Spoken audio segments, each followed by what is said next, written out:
രണ്ടാം ലോക മഹായുദ്ധത്തിനു ശേഷം ലോക സമാധാനത്തിനായി രൂപം കൊണ്ട സംഘടന.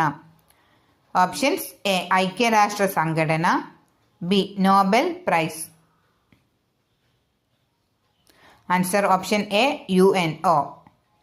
ക്വസ്റ്റ്യൻ: രണ്ടാം ലോക മഹായുദ്ധകാലത്ത് ജപ്പാൻ ഭരണാധികാരി. Options: A Hirohito, B Tsutomu Yamaguchi. Answer option A ഹിരാഹിറ്റോ.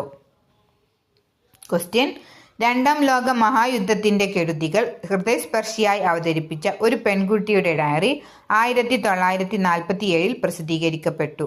ആരുടെ? Options: A an Frank, B kitty. Answer option A an Frank. Question: 1000 കൊക്കുകളും ഒരു ശാന്തിപ്രാവും എന്ന ബാലസാഹിത്യ കൃതിയുടെ രചയിതാവ്.